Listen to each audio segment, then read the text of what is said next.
পীর ধরার দরকার আছে কিনা? আছে। পীর ধরলে আপনি শয়তান থেকে বাঁচবেন। সুবহানাল্লাহ, সুবহানাল্লাহ। যার পীর নাই তার পীর হলো কি? শয়তান। গরিব নওয়াজ পীর মুর্শিদ বুঝতেছেন, এবার বুঝতে বুঝতে উসমান হারুন রাদিয়াল্লাহু তাআলাকে ধরলেন, বসনিয়ার কাছে গেলেন, অনেক লম্বা ঘটনা। গরিব নওয়াজকে খাজা মুঈনুদ্দিন হাসান রাদিয়াল্লাহু তাআলাকে পরীক্ষা করার জন্য একটা কথা বললেন যে আমার এই মজলিসে আজকে তোমরা রয়েছো, আমি তোমাদেরকে একটা কথা বলি, কালকে সকালে যে আমার পিছনে নামাজ পড়বে যারা যারা, তারা সবাই জান্নাতি হয়ে যাবে। আর এই সংবাদ যে যারা মানুষদেরকে বলে দেবে তারা জাহান্নামী হয়ে যাবে। মানে এটা পরীক্ষা করার জন্য হুজুর খাজা গরিব নওয়াজ রাদিয়াল্লাহু তাআলা খাজা গরিব নওয়াজ রাদিয়াল্লাহু তাআলা রাতে বেলায় যখন উনার পীর মুর্শিদ উসমান হারুন রাদিয়াল্লাহু তাআলা যখন এই কথা বললেন, ইনি একটু চিন্তিত হয়ে গেলেন। এখন আমি কি করব? আমার প্রিয় মুর্শিদ তো বলেছেন আমি যদি এই কথা বলে দিই তাহলে আমি জাহান্নামী হয়ে যাব, আর যদি আমি জাহান্নামাজ পড়ি আমি জান্নাতি হয়ে যাব। এখন আমি কি করব? গরিব নওয়াজ রাতের বেলায় সিদ্ধান্ত নিলেন আমি একা জাহান্নামে যাব, কিন্তু আমার এলাকার সমস্ত মানুষদেরকে আমি জান্নাতে পাঠিয়ে দেব।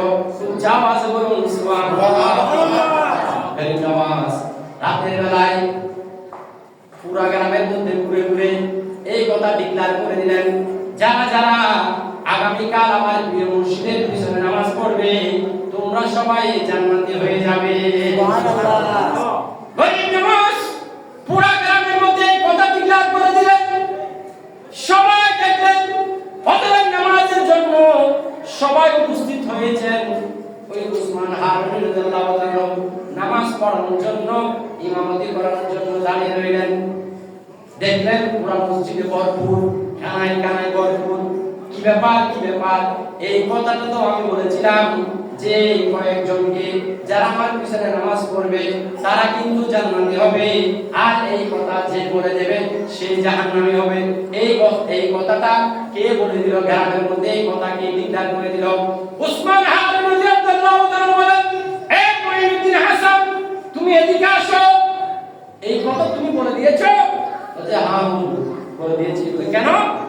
হুজুর আমি বলেছি, আমি এই কথা চিন্তা করলাম যে আমি যদি আপনার পিছনে নামাজ পড়ি তাহলে আমি একা জান্নাতি হব, আর এই আমার কারণে যদি শত শত হাজার হাজার মানুষ যদি জান্নাতি হয় এটা আমি গরিব নওয়াজের শান্তি পাবো।